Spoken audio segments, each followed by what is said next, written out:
नमस्कार दोस्तों, mathematical reasoning या गणितीय तर्क वाले टेस्ट पेपर का पहला क्वेश्चन आपके सामने है। In the sequence of numbers, ये एक संख्या क्रम दे रखा, आपको सीरीज दे रखी है 5, 19, 49।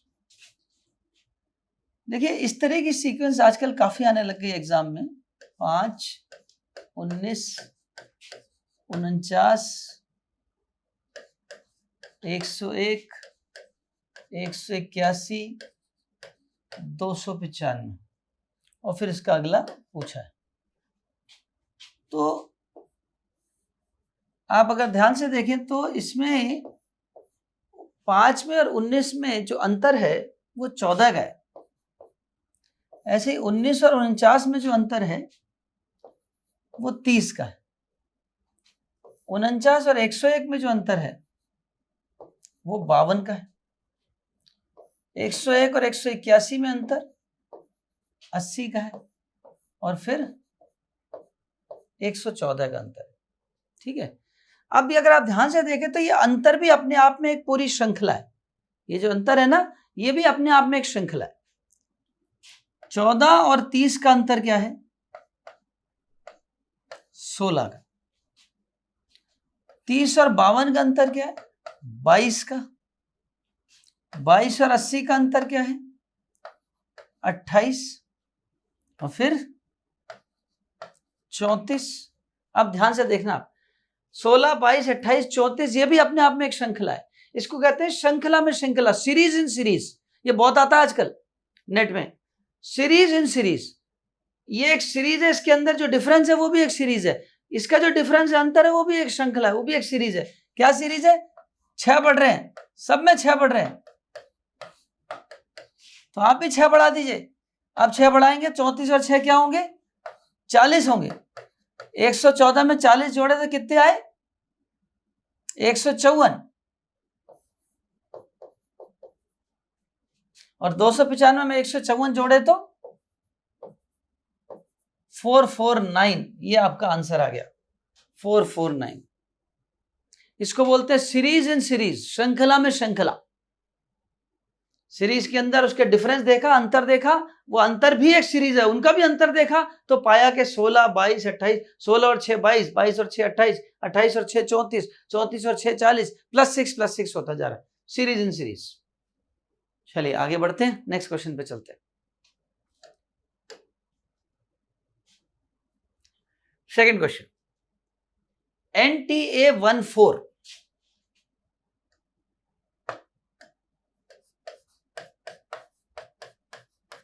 और NTA15 दोनों का जोड़ 157229। तो बताइए n क्या है, t क्या है, a क्या है? अब देखिए 4 + 5 9 होता है, 1 + 1 2 होता है। अब a और a एक ऐसा नंबर है, सेम दो नंबरों का जोड़ 2 आना चाहिए, सेम दो नंबरों का जोड़ 7 आना चाहिए, सेम दो नंबरों का जोड़ 15 आना चाहिए। अब ध्यान से देखना आप, 1 और 1 2 होते हैं, लेकिन 6 और 6 12 होते हैं। अब 1 लिखूं कि 6 लिखूं, क्योंकि यहां देखो t + t 7 है, ऐसे कोई सेम दो नंबर नहीं होते जिनका जोड़ 7 आ जाए। इसका मतलब कहीं से एक हासिल भी आया, कैरी आया, इसका मतलब यहां से एक कैरी आया है, इसका मतलब ये 7 नहीं है, इन दोनों का जोड़ 6 है और एक यहां से कैरी आया, 6 और 1 7 हो गए।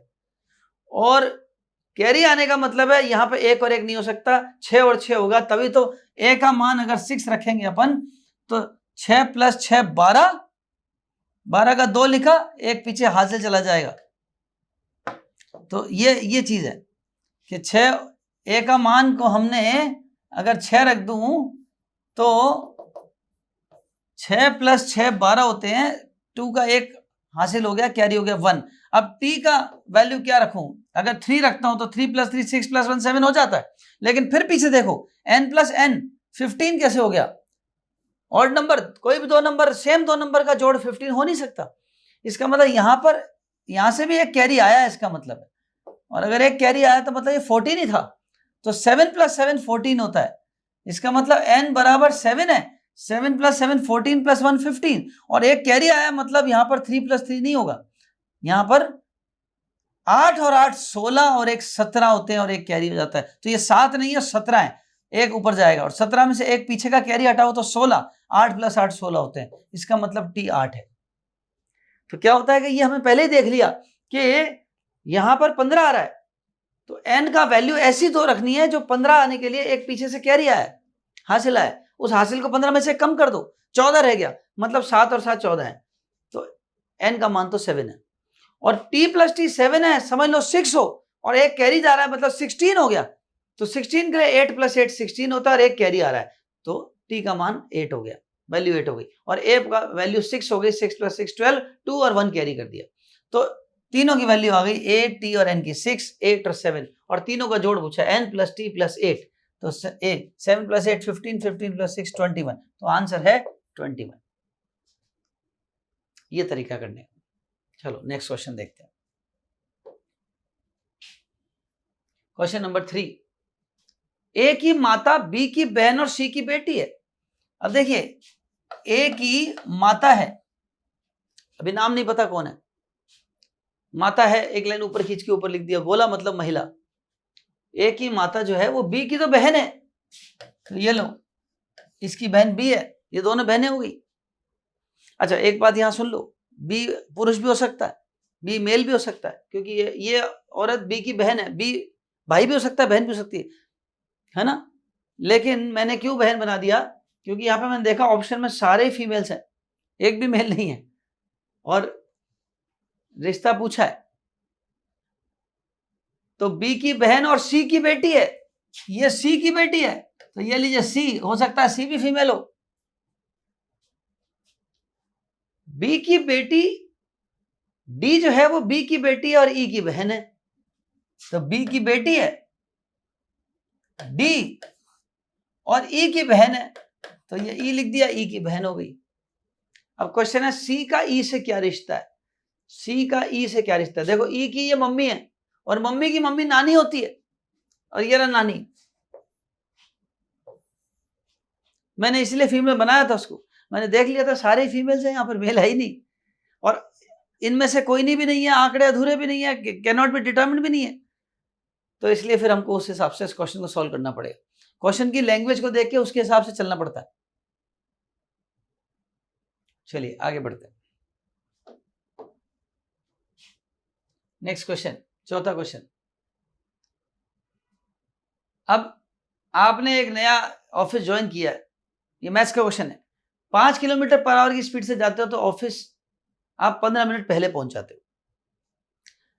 दोस्तों इस क्वेश्चन को करने से पहले मैं आपको एक बात बता दूं कि स्पीड की बात जब करते हैं, स्पीड चाल, और चाल का फॉर्मूला क्या है, दूरी बटा समय, डिस्टेंस अपॉन टाइम। आप ध्यान से देखना, स्पीड के सामने डिस्टेंस है, मतलब डायरेक्टली प्रोपोर्शनल, समानुपात, लेकिन टाइम जो है वो उल्टा है, इसको कहते हैं विलोमानुपात या इनवर्सली प्रोपोर्शनल। यानी अगर स्पीड का रेशियो दे रखा हो 2:3, तो टाइम का रेशियो हो जाता है 3:2, उल्टा हो जाता है, टाइम और स्पीड का रिश्ता उल्टा होता है, स्पीड बढ़ती है तो टाइम कम होता है, और स्पीड घटती है तो टाइम बढ़ता है। इस कंसेप्ट को हम यहाँ पे लगाएंगे। अब जरा देखिएगा, क्वेश्चन ने कहा है कि पहले वो 5 किलोमीटर पर आवर की स्पीड से गया तो 15 मिनट जल्दी पहुंच गया, और फिर 3 किलोमीटर पर आवर की स्पीड से गया तो 9 मिनट लेट हो गया। अब देखो नॉर्मल टाइम अगर ये हो और 15 मिनट जल्दी पहुंच जाए, है ना, और 9 मिनट लेट पहुंचे, तो इस टाइम से इस टाइम के बीच का जो फासला है वो कितने का हो गया, 15 मिनट। मान लो 10 बजे पहुंचना है, 15 मिनट पहले पहुंच गया मतलब 9:45 पे, और 9 मिनट बाद में पहुंचा मतलब 10:09, तो 9:45 से 10:09 के बीच का डिस्टेंस कितना हो गया, 15 और 9 24 मिनट हो गया टोटल डिस्टेंस, है ना। मैं अभी आपको बताऊंगा मैं ये डिस्टेंस क्यों ढूंढ रहा हूँ, बीच का फासला क्यों कर रहा हूँ, पिछले टाइम और अगले टाइम का, अभी आपको बताता हूँ क्यों। मैंने देखा इस क्वेश्चन में 2 अलग अलग स्पीड्स दे रखी है। जब भी बच्चों आपको किसी क्वेश्चन में 2, बहुत अच्छी ट्रिक सिखाने जा रहा हूं मैं आपको, जब भी किसी क्वेश्चन में 2 अलग अलग स्पीड दे रखी हूं, तो आप स्पीड का रेशो यहां पे लिख दो, स्पीड का रेशो, पहले 5 की स्पीड से गया और फिर 3 की स्पीड से गया, 5 और 3 का रेशो लिख दो, 5:3, ठीक है। ये पहली स्पीड, ये दूसरी स्पीड, और मुझे पता है कि अच्छा मुझे दे क्या रखा, टाइम दे रखा है, और स्पीड का और टाइम का रिश्ता क्या है, उल्टे का रिश्ता है। तो मैं स्पीड के रेशो से, अनुपात से टाइम का रेशो निकाल लूंगा। अगर स्पीड 5:3 है तो टाइम का रेशो क्या हो गया, 3:5, उल्टा। तो मेरा एम क्या था, मेरा उद्देश्य था कि मैं टाइम का रेशो निकालूं। क्यों? क्योंकि टाइम दे रखा है, तो टाइम का रेशो निकाल लिया। अब जरा ध्यान से देखना, पहले वाला टाइम 3 और नया वाला टाइम 5, यानी दोनों के बीच का अंतर कितना है रेशो में, 3 और 5 का डिफरेंस कितना है, रेशो है 2 यूनिट। 2 यूनिट अंतर है दोनों के टाइम में, पिछले टाइम में और उस टाइम में। 5 की स्पीड वाले टाइम में और 3 की स्पीड वाले टाइम में अंतर 2 यूनिट का है, डिफरेंस 2 यूनिट का है। और यहां डिफरेंस कितना है, 24 मिनट का। मतलब ये 2 यूनिट किसके बराबर हो गया, ये 2 यूनिट 24 मिनट के बराबर हो गया। अगर 2 यूनिट बराबर 24 तो 1 यूनिट बराबर 12 मिनट हो गया।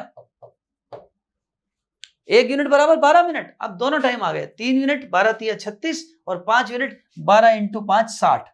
तो 12 से मल्टीप्लाई कर देंगे अपन यहां पर, क्योंकि 1 यूनिट बराबर 12 मिनट है तो 5 यूनिट टाइम लगा है, तो 5 यूनिट लगे 60 मिनट। 60 मिनट यानी 1 घंटा। 3 की स्पीड से चलने वाला टाइम में 1 घंटा लगा है। तो कोई आदमी 3 किलोमीटर पर आवर की स्पीड से जाएगा और 1 घंटे तक चलेगा तो कितनी दूरी कवर करेगा, 3 kilometre per hour. Per hour मतलब 1 घंटे में 3 किलोमीटर, तो 1 घंटा 60 मिनट ही होता है, तो 1 घंटे में 3 किलोमीटर की दूरी तय करेगा। यानी दूरी पूछी उसने, डिस्टेंस ही पूछा है, तो डिस्टेंस हो गया 3 किलोमीटर। देखिए कितनी जल्दी क्वेश्चन सॉल्व हो गया। मैं फिर दोहराता हूं पूरी सॉल्यूशन को, ध्यान से सुनिएगा। मैंने देखा कि क्वेश्चन में 2 अलग अलग स्पीड दे रखी है, ट्रिक सीख लो।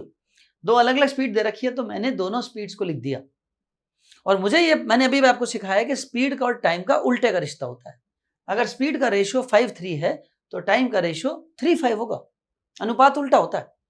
तो टाइम का अनुपात क्यों निकाल रहा हूं, क्योंकि टाइम दे रखा दोनों का, दोनों के टाइम का अंतर निकाल लूंगा मैं। तो 3:5 रेशियो दे रखा है। अब 3:5 में डिफरेंस कितना है, 3 और 5 में डिफरेंस कितना है, 2 यूनिट का। पहले 3 लगा 5 लगा, मतलब 2 ज्यादा। तो कितना फर्क लग रहा है, 15 मिनट पहले 9 मिनट बाद, डिफरेंस कितना हो गया, 24 मिनट का। तो 2 यूनिट बराबर 24 मिनट, तो 1 यूनिट बराबर 12 मिनट। 1 यूनिट निकाल लो, उससे आपको दोनों टाइम आ जाएंगे। अब आप बोलोगे सर आपने इसमें से क्यों निकाला, इससे भी निकाल सकते हो। हाँ निकाल सकते हैं, आप 3 यूनिट से भी निकाल सकते हो। 3 × 12 करो, 36 मिनट। अब 5 की स्पीड से 36 मिनट तक कोई आदमी चलेगा तो कितनी दूरी तय करेगा, कितना डिस्टेंस ट्रेवल करेगा, वही डिस्टेंस आएगा 3 किलोमीटर ही। करके देख लेना आप, 36 मिनट्स को बस घंटे में बदलना पड़ेगा, डिवाइड बाय 60 करना पड़ेगा, क्योंकि स्पीड जो है वो किलोमीटर पर आवर में, घंटे में। बस इतना सा है। चलिए आगे बढ़ते हैं, नेक्स्ट क्वेश्चन, 5वां क्वेश्चन। अब देखिए 5वें क्वेश्चन में आपके सामने एक नंबर्स के रिलेशन दे रखा है। अब देखिएगा क्या, 42 को 26 लिखा है, 42 को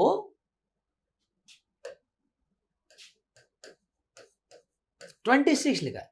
हमको यह पहचानना है कि 42 को 26 क्यों लिखा है, ऐसा क्या किया 42 के साथ के 26 हो गया। थोड़ा सा ये अटपटे से क्वेश्चंस होते हैं, बड़े अजीब से रीजनिंग की, लॉजिकल रीजनिंग लगानी पड़ती है।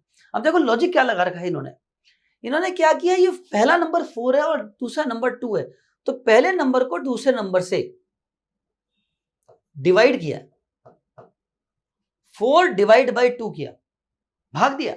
4 डिवाइड बाय 2 2 होता है, ये रहा 2, ये तो डिवाइड से आया। अब ये कहां से आया, इन दोनों को प्लस कर दिया, 4 + 2 6, ये रहा 6। यानी पहले नंबर को दूसरे नंबर से डिवाइड करके ये पहला आंसर आया और प्लस करके दूसरा आंसर आया। चेक करते हैं, अगले में चेक करते हैं। 71, पहले 7 और 1 को डिवाइड करना, 7 आ रहा है क्या, हाँ आ रहा है। 7 + 8 करना जरा, 7 + 1 क्या आ रहा है, 8। 7 + 1 किया तो 8 आ गया। और देखते हैं, 33 के बदले में लिखा 16, तो 3 डिवाइड बाय 3 1 आ गया, 3 भाग 3 1, और 3 + 3 6, ये रहा 6। तो अब हमारा आंसर लिखना हमको, तो 62 है, हमें आंसर लिखना है। तो 6 डिवाइड बाय 2 किया तो आया 3, और 6 + 2 किया तो आया 8, तो आंसर हो गया 38। आंसर ये रहा 38। दोस्तों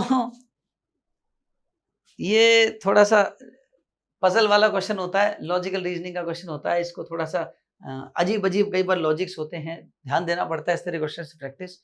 ये आपके एग्जाम में आया हुआ क्वेश्चन है नेट में, पिछले सालों में से किसी साल में आया था ये क्वेश्चन। चलिए आगे बढ़ते हैं। नेक्स्ट क्वेश्चन, छठा क्वेश्चन आपके सामने। 9,000 रुपए को कुछ लोगों में डिवाइड किया, अगर 20 लोग ज्यादा होते तो सबको 160 रुपए कम मिलते, ओरिजिनल नंबर कितना था? देखो ऐसे क्वेश्चंस को हमेशा ऑप्शन से किया करो, क्योंकि इक्वेशन बना के करोगे तो टाइम बहुत लगेगा, समीकरण बना के करोगे तो टाइम बहुत लगेगा। ऐसे क्वेश्चंस को हमेशा ऑप्शन से किया करो। और ऑप्शन में भी देखो ट्रिक सीखो, कैसे टेक्निक देखना। 9,000 को 55 से डिवाइड करोगे तो डिवाइड नहीं होगा, इसको रिजेक्ट कर दिया मैंने फौरन, चेक ही नहीं किया, क्योंकि मुझे दिख रहा है कि 55 तो 11 इंटू 5 11 इंटू 5 होता है, वो 11 से डिवाइड ही नहीं हो रहा। 9,000 55 से डिवाइड ही नहीं होता पूरा पूरा, इसलिए रिजेक्ट। अब 9,000 में 25 डिवाइड करके देखते हैं। 9,000 में जब 9,000 रुपए हो मेरे पास और 25 लोगों में बांटूंगा तो सबके हिस्से में 360 रुपए आएंगे, है कि नहीं? अब वो बोल रहा है अगर 20 लोग और होते, यानी 20 लोग और होते मतलब 25 और 20 45 45 होता है। अब डिवाइड करूंगा तो आंसर आ रहा है 200 रुपए, सबके हिस्से में 200 आ रहे हैं। कितने कम आ रहे हैं?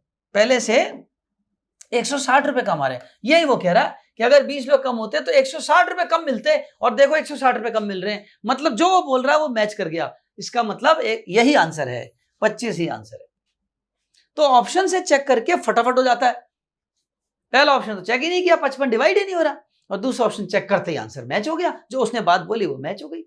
उसने बोला था माना 25 लोग हो, 9,000 को 25 लोगों में डिवाइड करेंगे तो सबके हिस्से में कितने आएंगे? 360 आएंगे। डिवाइड करके देख लेना। बोल रहा अगर 20 लोग और होते तो 25 में 20 और जोड़ दिए तो 45 हो गए। 9,000 में 45 को डिवाइड करके देखो क्या आता है, 200 आता है।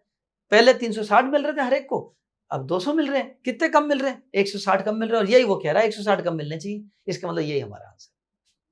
चलो नेक्स्ट। तो ये इस तरह से धीरे धीरे प्रैक्टिस आप करेंगे तो इस तरह क्वेश्चन बहुत आसानी से हो जाते हैं। आपके सामने कोडिंग डिकोडिंग का क्वेश्चन आ गया। लाइफ शब्द को कोड किया है LIFE, लाइफ को कोड किया है KMHJEGDF। अब देखिए जरा, L से एक पिछला और एक अगला। अब ये कैसे पकड़ में आया? देखो लाइफ में कितने अक्षर है जरा देखना आप। लाइफ में कितने अक्षर है? 1 2 3 4 लेटर है। इधर कितने हैं? 1 2 3 4 5 6 7 8 लेटर। वर्ड है 4 लेटर का और कोड है 8 लेटर का। 4 के बदले 8 यानी 1 के बदले 2, 4 के बदले 8 यानी 1 के बदले 2, 2 2 2 2 का जोड़ा है। कैसे है जोड़ा ये? एक पिछला एक अगला। L से पिछला K, L से अगला M। एक पिछला एक अगला। I से पिछला H, I से अगला J। F एक पिछला एक अगला। F से पिछला E, F से अगला G। E से एक पिछला एक अगला, -1 +1। कौन सा पिछला अगला? ABCD में ABCD बोला आप तो L से अगला ABCD में M आता है और L से पहले K आता है। तो ये तुरंत पकड़ में आ गया। तो अब हम आंसर निकाल रहे हैं वर्ड का। एक -1 करो, एक +1 करो। अब वर्ड में -1 करोगे, वर्ड का W पहला अक्षर है। अब W से पहले कौन था? V आता है, और W के बाद कौन आता है? X आता है। O के एक पहले कौन आता है? N आता है, और एक बाद में कौन आता है?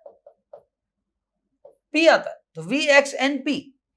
R से चेक करते हैं, है ना, नीचे लिख देता हूं VXNP। अब R से चेक करते हैं, एक पिछला R से एक पहले Q आता है और एक बाद वाला R के बाद कौन आता है? S आता है। VXNPQS। फिर D से चेक करते हैं, एक पहले C आता है और एक बाद में E आता है। तो VXNPQSCE ये रहा आंसर, चौथा। नेक्स्ट,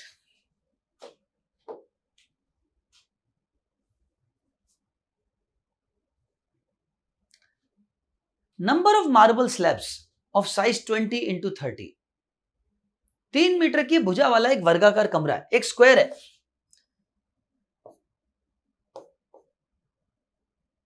एक कमरा है,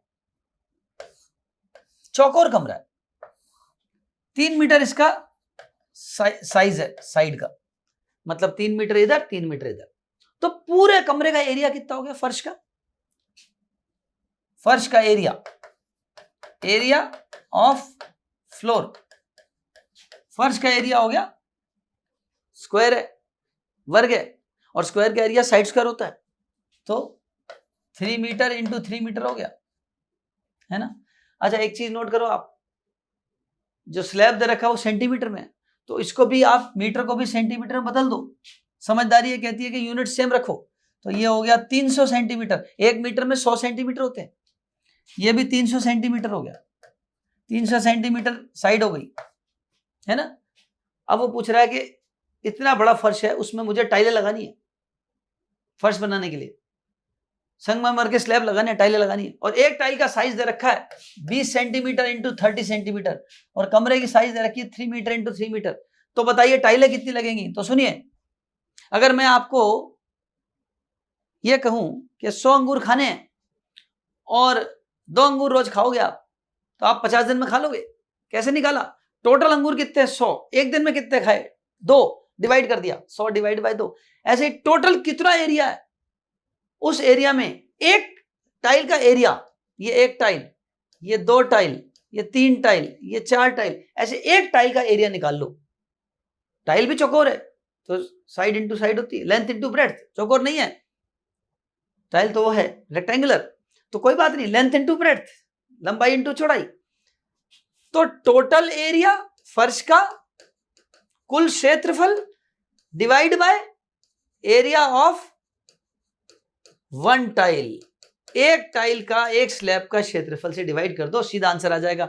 टोटल एरिया कितना? 300, अब मैं सेंटीमीटर बदल दिया इसको, इंटू 300, साइड स्क्वायर होता है ना, भुजा इंटू भुजा, साइड स्क्वायर। और टाइल का एरिया क्या होता है? लेंथ इंटू ब्रेड्थ, लेंथ कितनी है? 20 सेंटीमीटर, ब्रेड्थ कितनी है? 30 सेंटीमीटर। ये आपका आंसर आ गया। नंबर ऑफ टाइल्स आ गई इससे, नंबर ऑफ टाइल्स या स्लैब्स, कितने स्लैब लगेंगे वो निकालना है जब भी, तो डिवाइड कर दो टोटल से एक के एरिया को। चलो काटापीटी करते हैं, ये 1 0 1 0 से ये 2 0 गए, और ये 3 से ये 3 गया, 300 बचा और इधर 2 बचा है, डिवाइड कर दिया 150 आ गया, 300 डिवाइड बाय 2, तो 150 आंसर। तो दोस्तों जब भी किसी बड़े एरिया में टोटल टाइल्स, टोटल स्लैब कितने लगेंगे, कितनी ईंटें लगेंगी, ऐसे पूछे, तो पूरे का एरिया निकालो, पहले तो क्षेत्रफल निकालो, लेंथ इंटू ब्रेड्थ से, लेंथ इंटू ब्रेड्थ, लंबाई इंटू चौड़ाई, और नीचे एक टाइल का, एक ईंट का, लंबाई इंटू चौड़ाई, लेंथ इंटू ब्रेड्थ कर दिया, डिवाइड कर दिया, आंसर आ गया। चलो नेक्स्ट,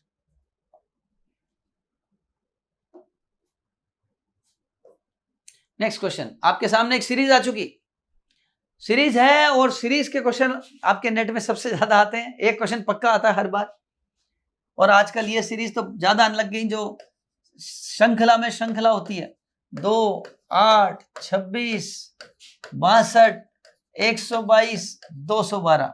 अब देखिए मैं फिर अपनी बात दोहरा दूं, 2 और 8 का डिफरेंस कितना है? 6।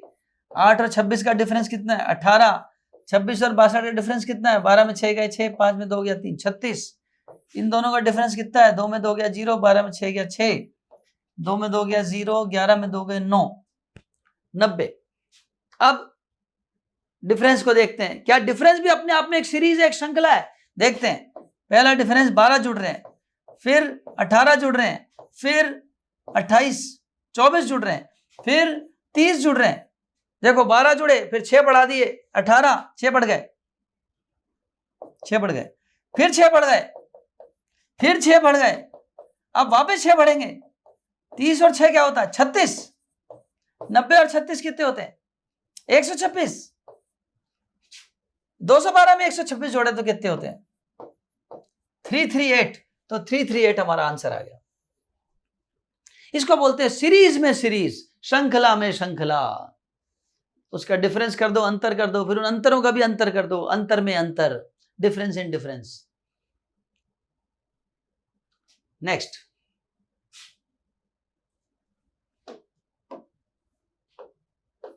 नेक्स्ट क्वेश्चन, आपके सामने अगला क्वेश्चन हाजिर है। इसको बोलते हैं एनालॉगी, सादृश्यता। सादृश्यता ये कहती है कि एक शब्द है ए, दूसरा शब्द है बी, ए का बी से जो रिश्ता है वही रिश्ते की सादृश्यता, the same analogy is applied for C to get D. इसको कहते हैं सादृश्यता, एनालॉजी। एनालॉजी में इसका इससे जो रिश्ता है वही इसका इससे रिश्ता होना चाहिए।